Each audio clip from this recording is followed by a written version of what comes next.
Digplay.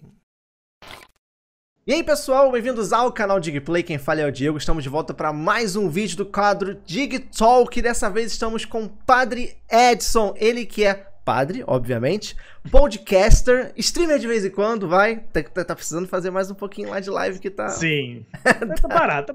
Tá parado. Se apresenta o pessoal aí, Padre Edson. Fala pessoal, aqui é o Padre Edson. Como o Diego falou, a gente quebra o galho em tudo relacionado a Nintendo, no podcast, fazendo live, produzindo conteúdo, né? A gente faz parte lá do Project N, e é isso. Show. E eu não lembro, eu queria lembrar como que eu te conheci. Eu não consigo lembrar. Assim, eu te acompanho no Twitter, né? Você é bem ativo no Twitter. Mas eu não lembro. Não sei se você lembra. Cara, eu acho que foi por conta do podcast. Eu acho que foi por causa do convite para participar do podcast com a gente, né? Do Project N, né? Porque é por onde eu acabei sendo mais conhecida, por lá, pelo trabalho lá, né? Então, acredito que seja, né?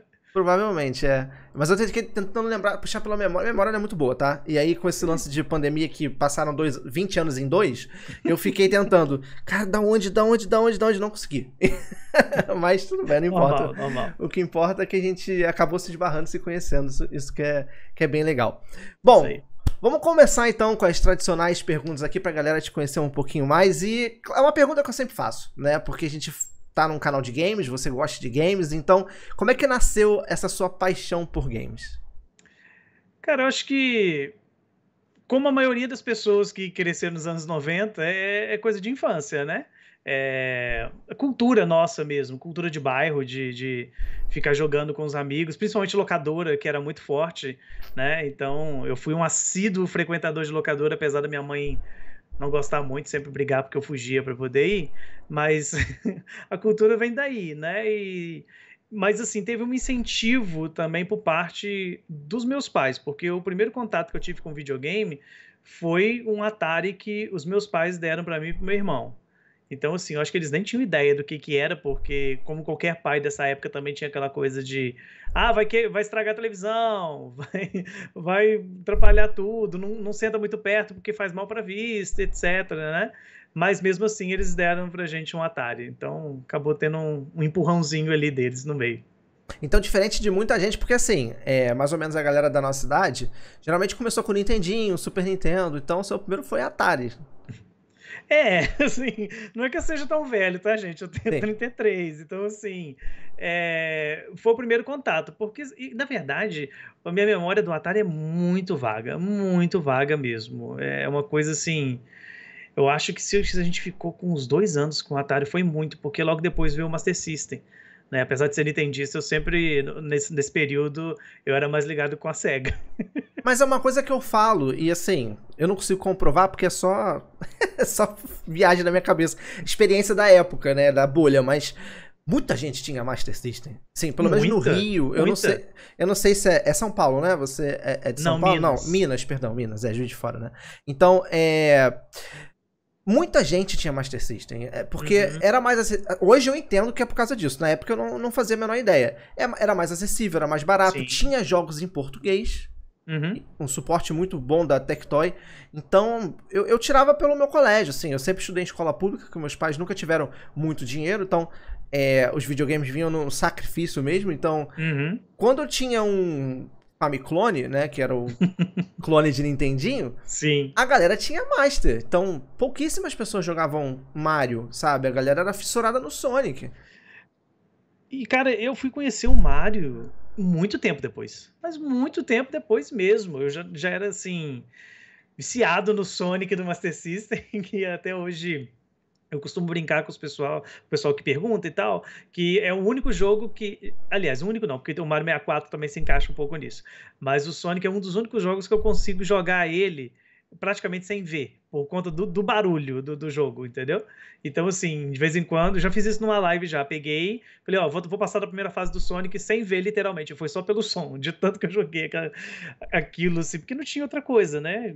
O jogo era caro, a gente só tinha aquilo na memória e tal, mas o Mario mesmo veio muito depois, naquelas fitas de Famiclone, que assim, 10 jogos, 20 jogos, sabe?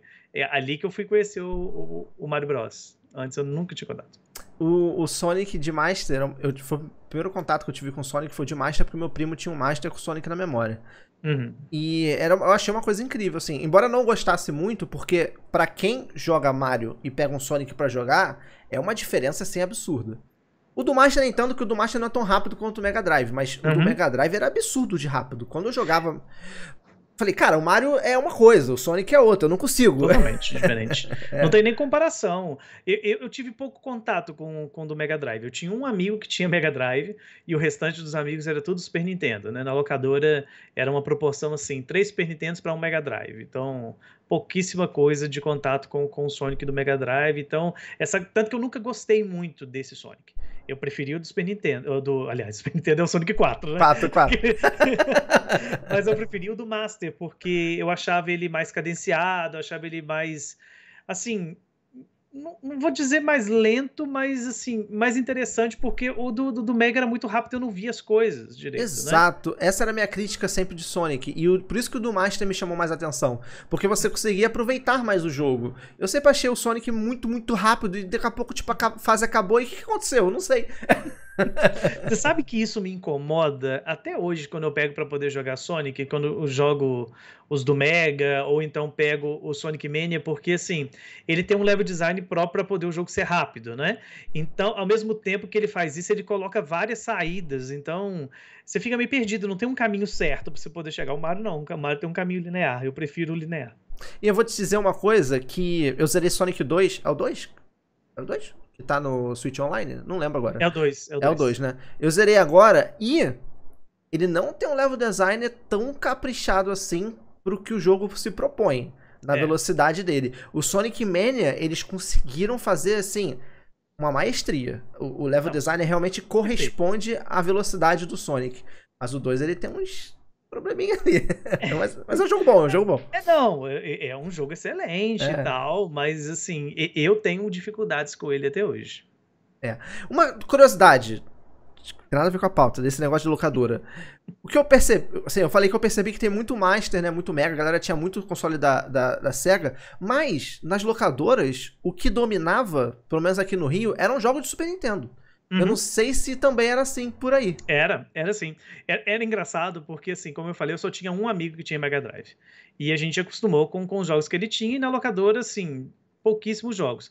Aí, pra gente conseguir outros jogos de Mega Drive, o pai desse meu amigo alugava jogos em outra cidade que ele trabalhava.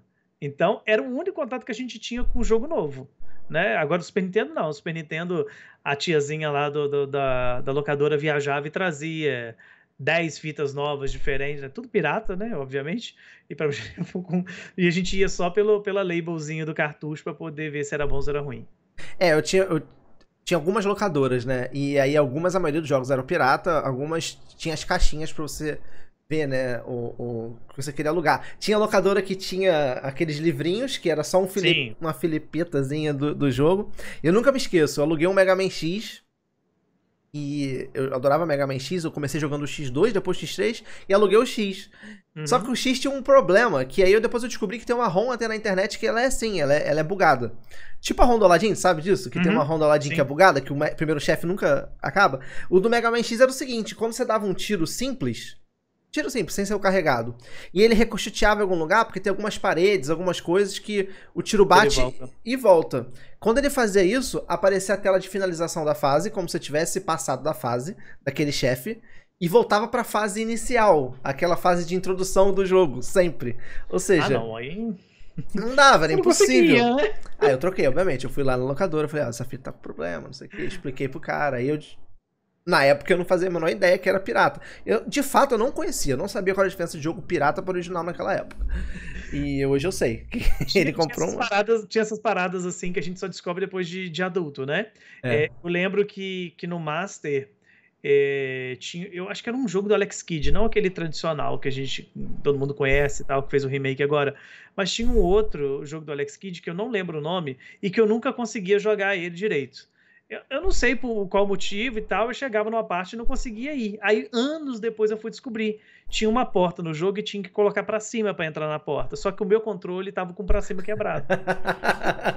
Tipo assim, você não usava. Eu jogava o Sonic. Pra que eu uso os pra cima no Sonic? Pra nada. Né? Eu vou pra um lado e pro outro. Então, anos depois que eu fui descobrir isso. E ó, a galera que reclama de drift, era muito comum de pad dar problema na época lá, antigamente, tá? Muita coisa. É. Abri muito controle pra trocar borrachinha. E eu tinha 2 controles de Super Nintendo, que o meu veio com 2 e um, o de pad era horrível, ele não funcionava direito, eu tinha que usar o outro, e é isso. Bom, padre, vamos continuar aqui. Beleza, a gente sabe que você teve essa paixão de games, aí você foi crescendo, acabou virando padre, né? E como é que essa... Muito tempo depois, né? Obviamente. Pulando assim uma parte no tempo. E como é que é essa mistura do Brasil com o Egito, né? De games com a parte de padre da igreja. Como é que é isso? Eu sei que isso é uma curiosidade muito forte, assim, de muita gente. Muita gente fica tentando entender e tal, porque, na verdade, a curiosidade nasce de uma imagem muito... Como é que eu posso dizer? Deturpada, tanto da área dos jogos quanto da questão religiosa, né? Primeira parte dos jogos em si. A gente cresceu aí nos anos 90 e aqui no Brasil não teve força, mas nos Estados Unidos teve um movimento pentecostal muito forte que acabava demonizando alguns tipos de conteúdo, né? Aqui a gente viu só a cartinha do Yu-Gi-Oh! Passando por isso, né? Mas o Gilberto Barros lá falando, aquela coisa toda. Mas nos Estados Unidos, esse movimento foi muito mais forte. Muito mais forte. Até hoje ainda é bem forte com algumas coisas. Aqui no Brasil, isso não colou, né? Isso não veio muito assim, mas ainda tem alguns resquícios, né? Tem gente que ainda olha para os jogos e tem essa coisa assim, de que não é uma coisa legal, não é uma coisa de Deus e tal. Agora, o maior problema para a visão religiosa com os jogos, pelo menos os mais tradicionais com isso, é que associa jogo com jogo de azar, né?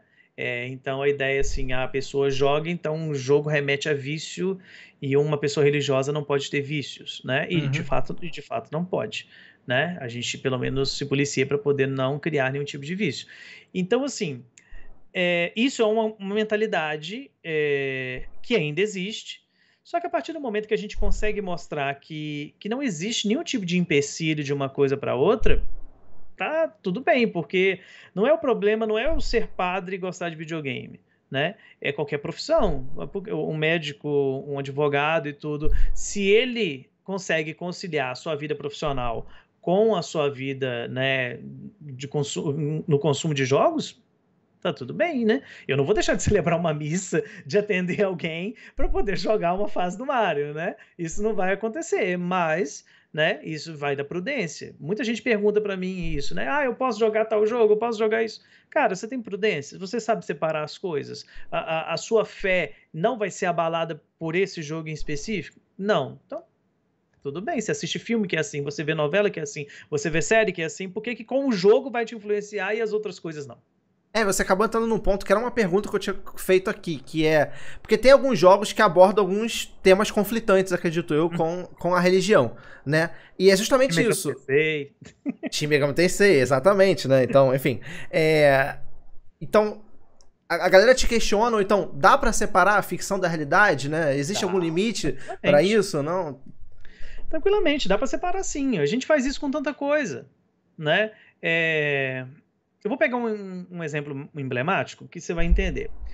Aquele velho discurso de que, por exemplo, que jogos violentos geram na pessoa algum tipo de comportamento violento, né? GTA sofre muito com isso, Battlefield, etc. Free Fire passou por umas polêmicas há pouco tempo. Só que assim, não é que aquele jogo violento vai despertar no outro isso. Isso já existe ali, né? Então a pessoa tem que saber se controlar, né? Por que eu vou jogar um joguinho de arma e eu vou sair atirando? E eu vou jogar, por exemplo, o Kirby saiu hoje o trailer, né? Eu não vou sair engolindo os outros por aí.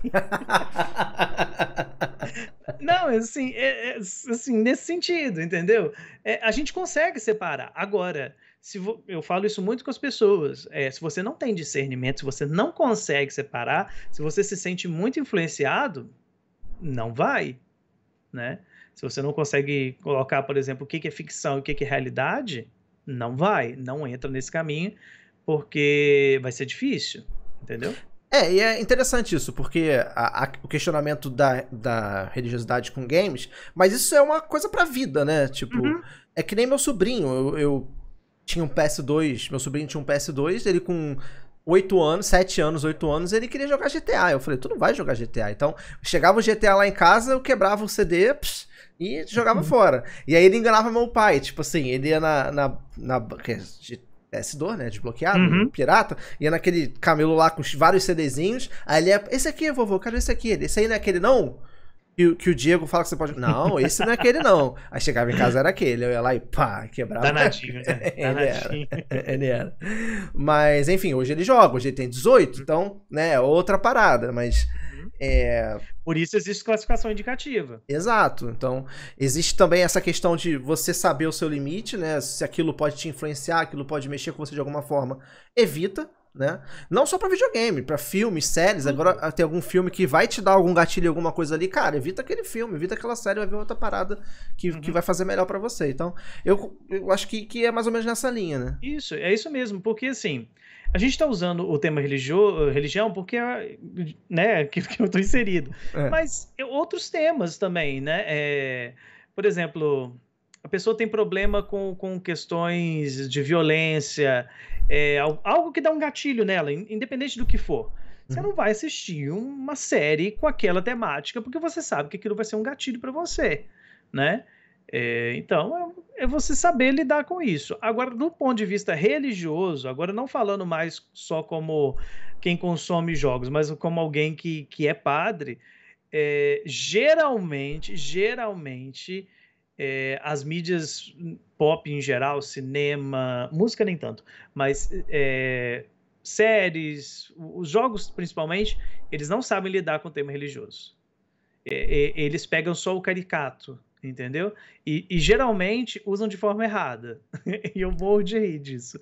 Tem situações que eu olho que eu fico assim, mas não tem nada aqui que tem a ver com isso, né? Eu sempre gosto de contar um fato que ocorreu comigo. Eu fui no cinema uma vez com um grupo de padres, a gente foi assistir aquele filme A Freira. E teoricamente é um filme de terror, né? E fomos assistir e nós saímos rindo. Nós todos rindo. Porque não tinha sentido nenhum. Nada daquilo que foi usado. Aí a gente ficou falando assim, não é possível que eles não consultaram uma pessoa entendida para poder falar o que são os símbolos que estão ali e para mostrar que não faz sentido. Entendeu? Então, assim, nos jogos acontece demais. Mas às vezes a realidade não vende. Né? É isso mesmo. Só que assim, são coisas absurdas, sabe? São coisas absurdas. Televisão é mestra nisso. Novela, principalmente. Novela coloca cena lá de que tem um padre ou alguma coisa, um casamento, uma missa, e as coisas mais básicas, tipo assim, a roupa que o padre tá usando, é sempre errado. Sempre errado. Isso é básico, né? Aí a gente fica olhando para aquilo e fala assim, não se faz casamento com essa roupa, entendeu? Então a gente fica assim, sabe? Então não sabe usar. E dentro dos jogos isso é mais aflorado, porque existem duas linhas que eu vejo muito claramente sendo usado nos jogos. Você tem a linha do confronto, que é aquele que vai usar para poder fazer assim, olha como eu sou transgressor, eu vou falar mal da igreja, mal da religião, etc e tal, aquela coisa toda. E tem o outro que tenta até fazer de uma maneira legal, mas que acaba se perdendo no meio das referências, sabe? A questão de pesquisa mesmo, de desleixo na hora da pesquisa. Porque, assim, esse detalhe que você falou da novela, da roupa, cara, é uma pesquisa. É simples. Aí não é nem questão de se vende ou não, é questão de desleixo de não chegar e pesquisar como é que funciona, Sabe quem faz isso muito bem? Apesar de todas as críticas que eu tenho, o Assassin's Creed faz isso muito bem. Eles pesquisam muito, né, para poder fazer as coisas. Tanto que agora, não sei se você chegou a ver, quando aconteceu alguns anos atrás aquele incêndio na Catedral de Notre Dame, eles usaram o arquivo do Assassin's Creed para poder fazer as obras. É verdade, de tanto detalhe que eles fizeram lá direitinho. Então, assim, existe um pessoal que se preocupa com isso, sabe? E, claro, eu tô falando aqui do ponto de vista cristão. Mas as outras denominações, cristãs também, mas também as outras religiões, passam por tanto aperto quanto o cristianismo. Igual, por exemplo, você pega o Shin Megami Tensei. Ele faz uma mistureba doida, né? Ele não pega só de um lado, ele pega de tudo e às vezes tem referências ali que não são muito legais, sabe? E não tô falando assim porque transgride a minha fé, não, mas é porque tem as outras pessoas. É, o Assassin's Creed que eu citei, tem o Valhalla, por exemplo. Pegam coisas de uma outra cultura, de uma outra religião também, e que às vezes não tem um certo tato, sabe, com aquilo. Porque aquilo é sagrado para alguém. Pode não ser para você, Uhum. mas é para alguém. Entendeu? Então isso é meio complicado. Eu tô balançando a cabeça, mas eu não joguei nenhum desses jogos, então eu não posso te dizer o que Não, que é. Eu o tô Shin assim. Megami Tensei eu não joguei. Não, eu joguei o 5, mas eu te adianto que até onde eu joguei umas 20 e poucas horas de jogo. Não Uhum, tem, embora tenha, sei lá, o Shin Megami Tensei, ele é todo baseado em você capturar demônios, né? uhum. Embora não tenha, eu É não um vi Pokémon pelo do menos. inferno, né? É, exatamente. Eu não vi a história baseada em religião, assim. Uhum. Eles têm eles chamam de deuses, assim, mas eu não vi nada baseado numa religião existente, alguma coisa assim, entendeu? Não, não, é só referências. Ah, sim. Aí provavelmente eu não peguei essas referências porque eu não as É. conheço, entendeu? Uhum. Mas assim, é nesse sentido, sabe? Você tem que saber com aquilo que você faz, da maneira como você usa. Agora sim, se tem esses lados que são ruins, tem outros que são muito bons. Por exemplo, Dragon Quest usa muito bem o tema religioso, em geral, sabe? Ele sempre coloca, nos jogos da franquia, tem lá uma igreja, uma religião lá e tal. Outro que usa muito bem, Final Fantasy costuma usar muito bem também. Final Fantasy X, por exemplo, usa a questão da religião enquanto instituição, coloca. Não sei, não é spoiler, né, gente? O jogo é antigo, né? Já tem mais de 20 anos quase. Mas ele tem uma questão enfrentar o sim, né, que é o pecado, aquela coisa toda, e depois você vê que não é muito bem assim, que a instituição é corrupta e tal, mas depois você vê que, na verdade, é a instituição e não o desejo de derrotar aquela situação, enfim, né? Então usa de uma maneira legal. Acho que o mais perto que eu cheguei foi Fire Emblem, Hum. Treehouse, porque tem um monastério. Mas mesmo assim, você jogou o Treehouse? Sim, Não. pouca coisa. Então, ele tem a parte da igreja, a parte Uhum. do monastério, mas também não faço ideia se ele faz alguma referência errada ou certa, porque, pra ser sincero. Agora, sabe qual que é o jogo que usa melhor religião pra mim, até hoje? E não de maneira institucionalizada? Destiny. Destiny? Não Destiny para mim é o que fazia a usa menor ideia. melhor, porque quando você olha, você jogou Destiny? Não. Então, o Destiny ele tem um plot meio assim, eles encontram o tal do viajante que dá poderes para eles e tal, aquela coisa toda, e tem que enfrentar as trevas, uma coisa assim. Eu não vou entrar em detalhes porque eu jogo Destiny, mas não conheço a lore de Destiny a fundo. Mas assim, aí você tem no Destiny as pessoas que são escolhidas lá para poder lutar em nome do viajante e você recebe um fantasma que fica junto de você. É uma clara referência à ideia de Deus que envia os apóstolos com o Espírito Santo, entendeu? Tem muito disso. Quando você pega para poder ver alguma coisa de Destiny e tem como pano de fundo um cristianismo, você consegue ver referências assim à torta direito. Só que, claro, né, numa dimensão muito grande, a questão do espacial, aquela coisa toda, mas você vê isso nitidamente ali. Legal. Eu tenho certeza que quem jogou Destiny deve ter dado um estalo na cabeça agora que você Uhum. falou. Provavelmente, né? E assim, a cultura pop, na verdade, ela tá toda inserida nisso. Porque, aliás, a cultura como toda, ela tá toda inserida nisso. Porque a cultura ela é produção de um povo. E o povo tem as suas crenças, tem as suas realidades. Então, por exemplo, você tá no Ocidente que é majoritariamente cristão. Então, você tem valores cristãos, você tem formas de pensar cristã, você tem uma moral cristã vigente. Então, os valores vão ser refletidos. Ah, não gosto de religião, não gosto disso, não quero colocar a igreja no meu joguinho. Beleza, mas você vai colocar os conceitos lá porque está internalizado em você. Você não Uhum. consegue fugir disso. É, mais ou menos a galera que fala que, não. Vamos separar jogo de política, cara. Não Não consegue, é dá, não impossível. dá, porque faz parte. E quando você tá lá jogando Final Fantasy VII, onde tem a Avalanche querendo ir contra. Você jogou Final Fantasy VII? Jogou, né? Sim. Então, querendo proteger a Terra e tem lá a Shinra querendo sugar toda a energia do planeta, é política, cara. É completamente Não, política. Não não tem jeito. E o jogo ele é uma produção artística, né? A tem. velha discurso, polêmica, né? Jogo é arte ou não é? É, porque é produção de um povo e reflete aquilo que acreditam, aquilo que pensam, né? Então não tem jeito. Ah, mas é vendido, então não pode ser arte. Aí já é uma outra discussão. Mas nesse ponto de vista de produção é. Ah, mas pintores pintam quadros e vendem, isso é arte. Não acho que... É porque tem essa polêmica das pessoas acharem assim, é menor porque vende em larga escala e tal, mas aí o cinema Entendi. é arte, né? É porque perde o valor da obra por vender... Mas é o que você falou, tem o cinema, a série, etc. Tudo isso é considerado arte, não tem... Justamente. São tipos de arte diferentes, né, gente? Tem vários vieses, né? Fazer uma pergunta nesse âmbito. Você acha que você, por estar inserido nesse meio de games e bem ativo, né? Porque assim, eu não conheço nenhum outro padre que é tão ativo, né? Deve existir, obviamente. Não sei se você conhece, você pode até falar aqui, né? Isso é até uma coisa que a gente pode até debater, mas ativo assim que eu conheço é só você. Você acha que isso influencia de alguma forma para as pessoas se atraírem na fé cristã de alguma forma? Eu acredito que sim. Inclusive, muito do que eu faço é pautado nisso, porque quando eu comecei a divulgar, entre aspas, esse gosto meu e tal, era um hobby, né? Tô com os meus amigos e tal, quero só jogar e tudo, não tinha ideia de podcast, de nada, de site, nada disso, né? E quando aconteceu, começou como um hobby, né? Mas o boom mesmo, assim, a explosão disso foi com o início da pandemia, né?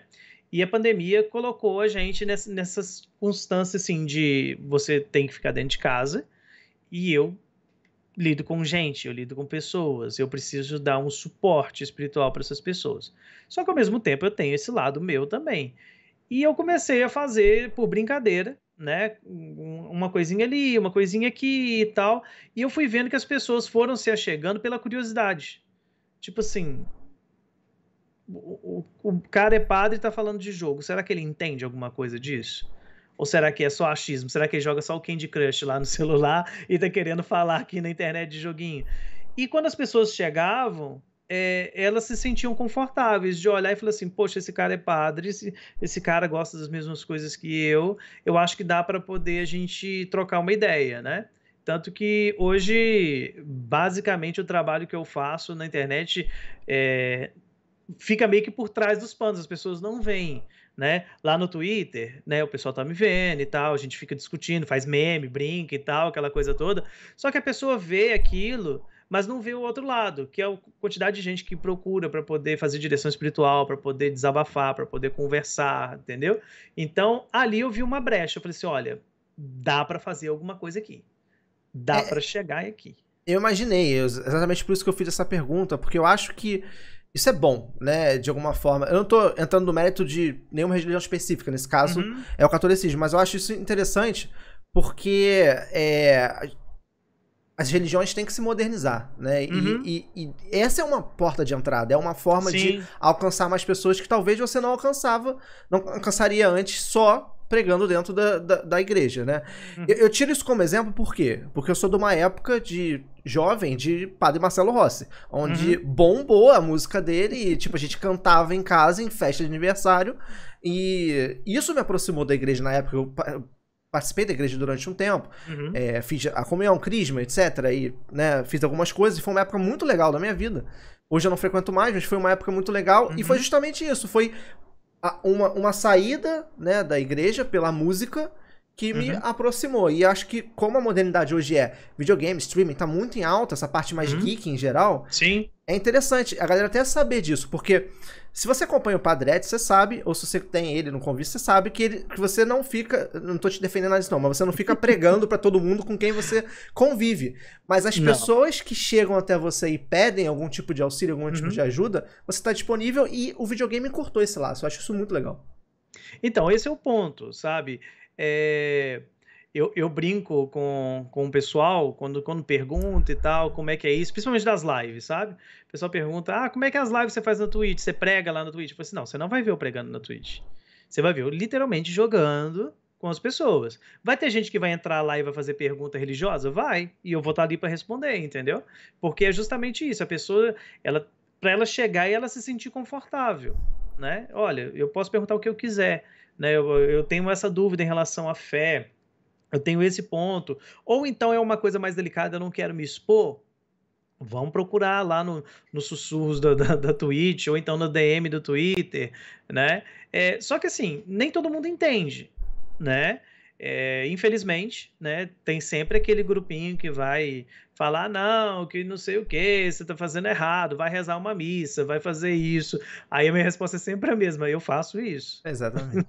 Eu faço isso, vocês estão vendo só um lado. O outro lado, nem todo mundo conhece, mas já aconteceu de muita gente chegar perto de mim, perto não, né, por mensagem, e falar assim, padre, eu quero saber onde eu acompanho uma missa com o senhor. Aí eu vou e mando o link para ele e falo assim, não, então agora eu vou passar a acompanhar a missa que é online. Entendeu? Já aconteceu de encontrar com pessoas que reconheceram do trabalho, de querer conversar, de pedir orientação. Já aconteceu de gente vir aqui, sabe? Pegar carro e vir aqui para poder participar de missa. Isso é muito legal. Eu nunca imaginei que isso iria acontecer, né? Legal. Uma pergunta reversa, na verdade, né? Porque dessa vez, essa foi você atrair pessoas da internet por causa do seu trabalho, mas e dentro da igreja, você sentiu que, não sei se todo mundo dentro da igreja conhece essa sua parte desse interesse de videogame, mas geralmente videogame atrai mais os jovens, e teve essa identificação, assim, dentro da igreja. Eu acho que se eu na época que eu participasse da igreja, soubesse que o padre era gamer, nossa, eu ia ficar mega feliz. Acontece, é muito engraçado. Eu tô de mudança, né? Eu tô saindo aqui da paróquia, eu tô indo para outro lugar. Mas uma das coisas que eu gosto muito aqui onde eu estou é que eu tenho um grupo de coroinhas que quando eu entro na sacristia, assim, tem uns que são específicos. Eles chegam e falam assim, padre, você jogou isso? Aí eu falo, já. O que você achou? É bom? Eu falei, é bom. Aí é sempre assim, sabe? Outro dia teve um que comprou um Switch. Aí, padre, eu tô querendo comprar esse jogo, o que você acha? Você não compra ainda não. Vou te emprestar o meu, você joga, depois você fala se você quer. Então, assim, tem essa troca, sabe? Chega perto e tal, fala e tudo, não só de jogo, mas de cinema também. Agora, por exemplo, o filme do Homem-Aranha saiu, né? E eu não vi ainda. Aí os coroinhos ficam tudo assim, padre, quando você vai ver pra gente poder conversar sobre o filme do Homem-Aranha? Eu falei, não sei, não sei quando eu vou ver, não tô indo em cinema ainda, né? Mas é muito legal isso, sabe? Tem uma acolhida, claro, tem gente que estranha, né? Mas isso são os mais novos. Agora tem uns mais velhos também. Tem um aqui específico que vira e mexe, ele fala assim, padre, que dia que o senhor vai lá na minha casa que eu tenho um fliperama pra gente jogar Street Fighter? Eu falei assim, vamos marcar, nós vamos lá que nós vamos ter um dia para poder jogar, sabe? Mas é muito legal, muito divertido. Eu imagino que deve aproximar bem a galera. Assim, pensando que você é uma pessoa mais pacífica do que todo mundo, eu gosto, não é que eu gosto, mas eu acabo entrando numa treta que às vezes eu não deveria entrar, né? Então, vejo você como uma pessoa mais pacífica, mais de apaziguar as situações. Como é que você enxerga hoje essa parte de Twitter, de internet, dessas pessoas brigando por causa de videogame, sabe? Porque eu acho isso uma coisa tão banal, assim, e as pessoas saem no pau mesmo, tipo, de ofender, agredir, querer mostrar que um é melhor do que o outro. Como é que você vê isso? Você vê alguma luz no fim do túnel nessa situação, assim, pra que isso acabe algum dia, alguma coisa assim?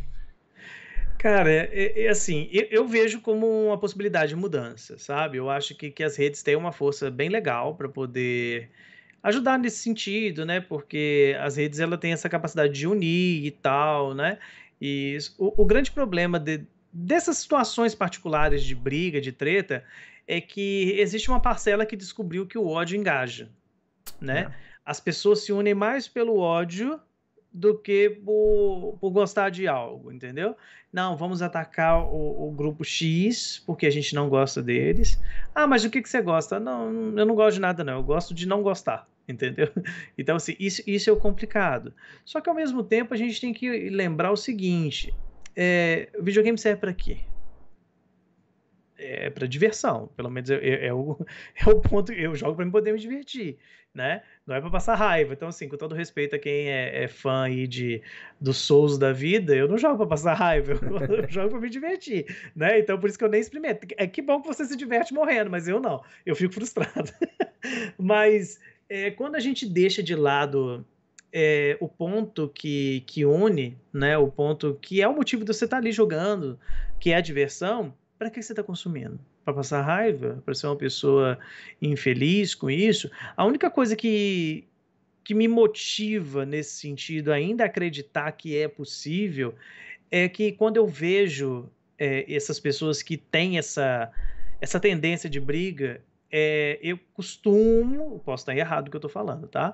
Eu costumo perceber que é uma minoria barulhenta, né? Não é uma maioria que faz barulho, é uma minoria barulhenta, né? E incomoda, né? Há pouco tempo eu sofri um pouco com isso, eu cheguei até a dar uma desativada no meu Twitter, fiquei fora porque eu sinceramente não estou acostumado com essas coisas, entendeu? E por conta de uma coisa pequena, né? Pegaram, fizeram um escarcéu com uma coisa que falado fora de contexto, sem entender, e a pessoa mesmo que tinha sido afetada com isso, digamos assim, nem ligou, mas a enxurrada de pessoas vieram nesse sentido, né? Só que depois eu parei e falei assim, cara, eu vou deixar de fazer um trabalho que eu acho que é legal por conta disso? Por conta dessa minoria barulhenta? Então, eu acho que o caminho é outro. Eu acho que o caminho é a gente não desistir. Porque se a gente desistir, a gente está entregando, né? A gente está entregando e falando assim, olha, não, fica aí com vocês e eu vou perder aquilo que eu gosto, aquilo que me trouxe pessoas que eu gosto, né? Que fez amizade, que esse mundo me trouxe, esse ambiente me trouxe pessoas que eu quero pro resto da minha vida, do meu lado, entendeu? E eu vou perder por conta disso? Não vale a pena, né? Você foi, assim, certeiro na minha percepção de internet, porque eu tô no YouTube desde 2014 e eu sofri bastante ataque em alguns momentos, né, da minha trajetória do YouTube. E chegou um momento que eu tinha a sensação que, tipo assim, era que eu lançava um vídeo de determinada situação e uma determinada pessoa ia lá e usava meu vídeo pra poder me atacar, uma coisa assim, e vinha todo mundo, assim, nos comentários do vídeo e tal. A minha percepção era que, cara, tá todo mundo me atacando, sabe? Sim. Tipo, é muita gente.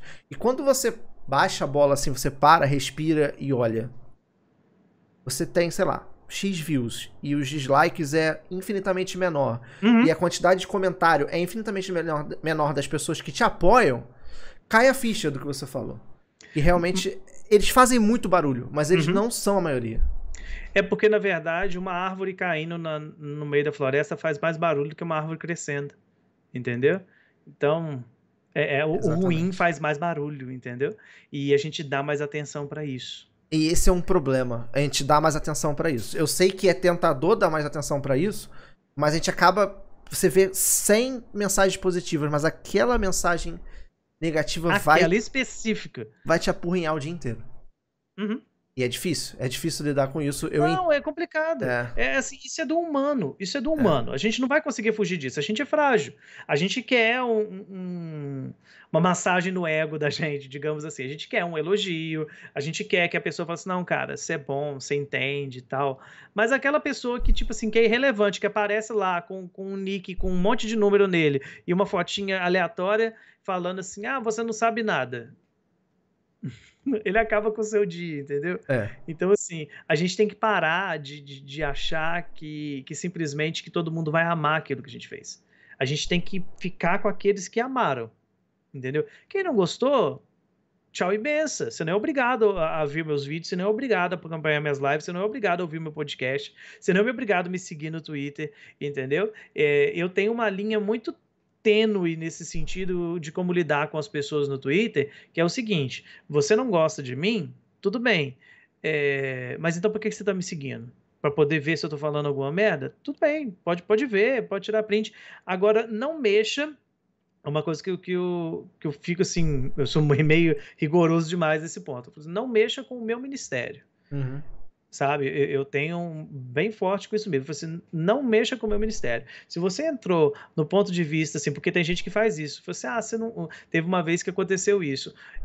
Teve um cara que entrou e começou a me stalkear em todas as redes sociais. E na época o Papa tinha falado alguma coisa, eu não lembro o que era, ele tinha falado alguma coisa assim, um tanto quanto polêmica no sentido de ser progressista, e ele começou a me cobrar posicionamentos a respeito daquilo que o Papa tinha dito, sabe? Aí ele começou a fazer postagens, né, primeiro no Instagram, fazia no Instagram, e stories, feed, e me marcava com aquilo, e colocava assim... Esse padre está mais preocupado em jogar Zelda do que salvar almas. Esse cara não sabe o que as pessoas precisam, não sabe ensinar a palavra de Deus, está mais preocupado com as fasezinhas do Mario, entendeu? Aí, com esse tipo de gente, eu não tenho conversa, não. É block, é exposed, na hora que fala assim, olha, você está entrando num campo que é sagrado, não questiona o meu ministério, porque eu sei o que eu faço, eu sei como eu procedo dentro da comunidade que me foi confiada, as pessoas que estão junto comigo que sabem, e sabem que eu levo isso muito a sério, que uma coisa é o meu hobby e uma coisa é a minha vida vocacional, o meu ministério, o meu chamado. São coisas diferentes. Eu tento unir as duas para poder ser algo que pode chegar a mais pessoas. Mas, em primeiro lugar, está o meu ministério. Entendeu? Então, jamais admito isso. É uma coisa ruim, porque o que acontece?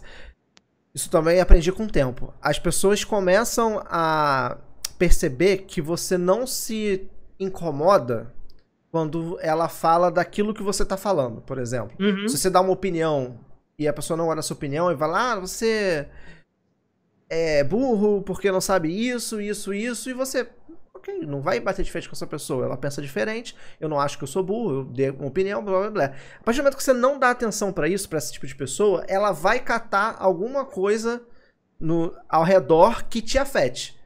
Uhum. Entendeu? Então, no seu caso, chega no ministério. No meu caso, foi ataques pessoais, família, trabalho. Até mesmo ataque. Uma coisa que me pega muito, eu dando aqui de bandeja pros haters, mas eu vou bloquear se fizer, é atacar a minha índole, sabe? É o meu caráter. Porque eu falo de Nintendo, eu chego, dou uma opinião e o cara fala que eu sou mau caráter, que eu sou mentiroso, que eu sou oportunista, que... Enfim, coisas que não tem nada a ver com a situação ali que eu tô falando de videogame. Então isso me pega. E quando a pessoa vai pra esse caminho, é bloco na hora. Eu também, ultimamente, eu tenho feito assim, né? Graças a Deus não tem acontecido muito não, porque eu tento ser o mais pacífico possível. Eu levo na brincadeira, tem alguém que chega lá, fala alguma coisa e... Ah, você não entende disso. Aí eu coloco um meme lá, deixo a pessoa falando sozinho. E nesse ponto eu gosto do algoritmo do Twitter, e eu acho que foi esse o motivo que me fez investir lá. O Twitter, ele, depois de um certo tempo, que ele vê que você não interage com algumas pessoas, ele nem te notifica que aquela pessoa te mandou mensagem ou escreveu num tweet seu. Então, tem amigos que chegam, me mandam o print e falam assim, Padre, você viu isso aqui? Aí eu falo, não tinha visto. Se você não tivesse mandado, eu nem veria, né? Então, deixa pra lá, deixa quieto. É isso. Eu tenho um aviso a fazer muita gente, porque isso acontece comigo, tá, gente? Isso, se você ficar muito tempo nessa de ler comentário e tentar discutir, tentar provar. Eu tenho discussões, às vezes, que eu paro e fico discutindo. Você já deve ter escutado algumas no grupo que a gente faz parte. E às vezes eu paro e penso e falo, pra que eu tô discutindo isso? Sabe? Pra que eu tô sendo incisivo dessa forma? A Nath, minha esposa, fica me zoando várias vezes. Você tá discutindo de novo? Eu discuto em grupos, né, de WhatsApp, não publicamente. Pior que eu tô. E às vezes você até causa um mal-estar com um amigo seu por uma coisa que é o que você falou no início desse papo aqui, desse questionamento. É lazer, é diversão. Aí chega num momento que a gente tá brigando, cara. Às vezes até com um amigo. Entendeu? Eu tô falando isso pra mim também, tá, gente? Não é só pra vocês, não. Então, eu também penso nisso, sabe? Quando eu tô entrando numa discussão, alguma coisa, eu olho pra aquilo e pergunto assim, vale a pena? Vale a pena, né? Esses dias tá em voga, né, as discussões do Pokémon Legends, né? Aí o pessoal, que não sei o que, tá feio, tá bonito, não sei o que. Eu lembro aquilo e falo assim, vale a pena?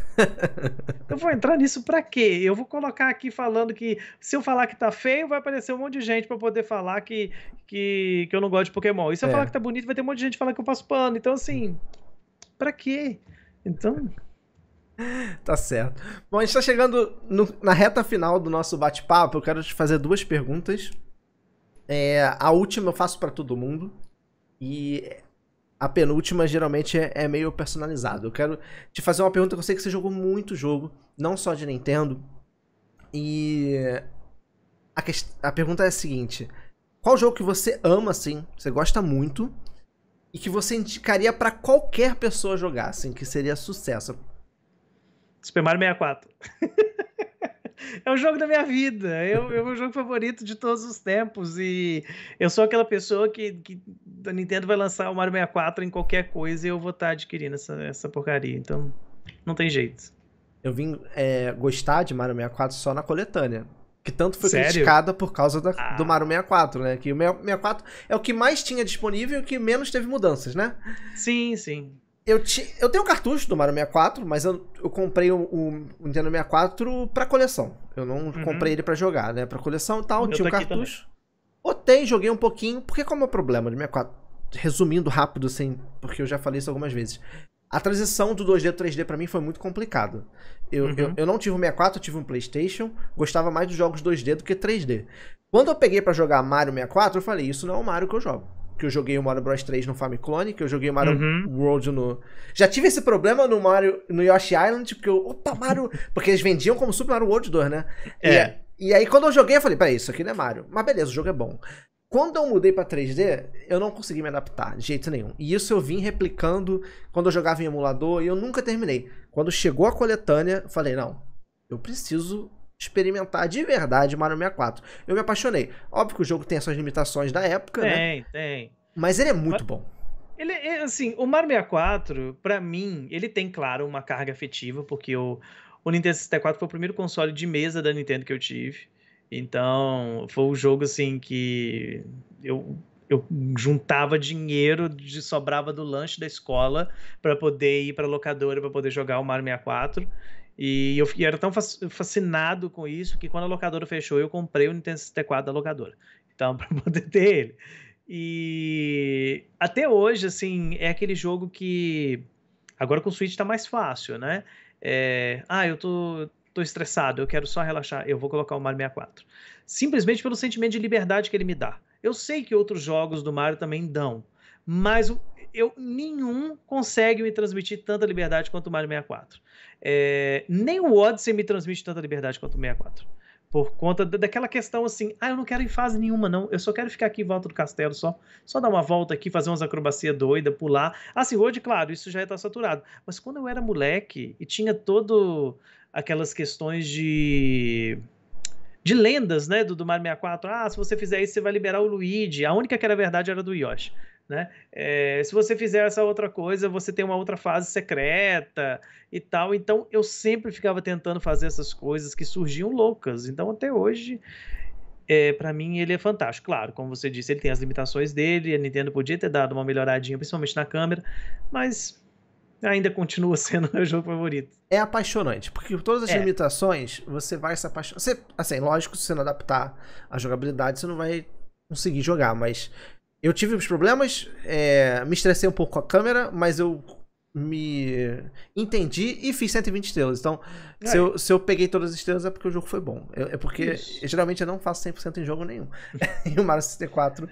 eu fiz, mas eu concordo com você. Eu acho que ele é o jogo que tem mais liberdade. Sim, Mario Odyssey tem muita liberdade também, dependendo da fase que você foi e tal. E replicou o castelo, né? Ele acabou fazendo aquele castelo ali fora, com o lance do Yoshi e tal.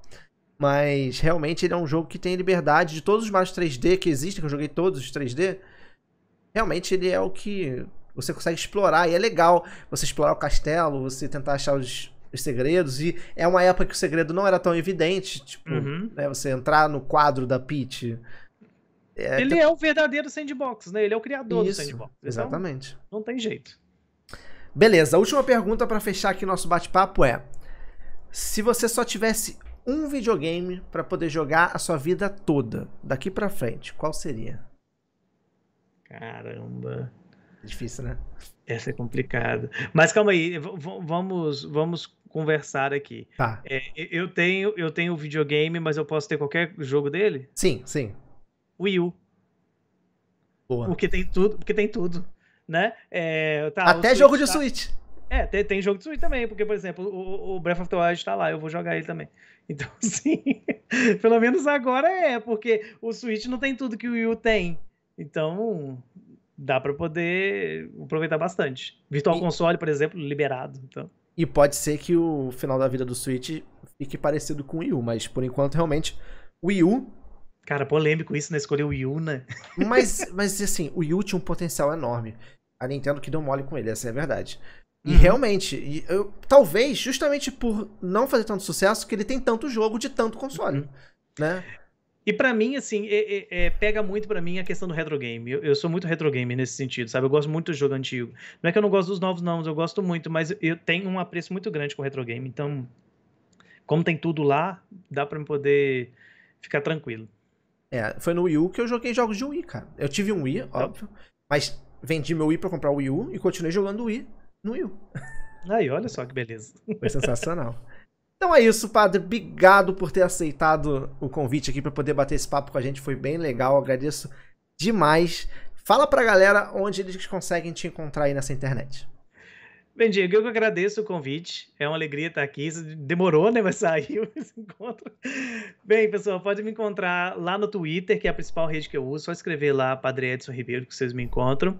Mas eu também tô no Instagram também, Padre Edson Ribeiro, lá na Twitch como Geek Priest, e principalmente no Project N, né? O podcast agora tá de férias, mas tá voltando já, né? Assim que terminar as mudanças aqui, a gente tá de volta, mas o Project Ncast sai toda sexta-feira por volta do meio-dia, mais ou menos. Vocês podem acompanhar a gente lá. Tem mais de 70 episódios pra vocês poderem ouvir lá enquanto não volta, viu? Muita coisa. Show. E eu vou deixar aqui na descrição, pessoal, todas as redes, todos os acessos que o Padre Edson tem, para você conseguir achar ele lá de forma mais fácil. É isso, galera. Muito obrigado a todos aí que assistiram. Espero que vocês tenham curtido. Até a próxima. Valeu. Fui. Falou!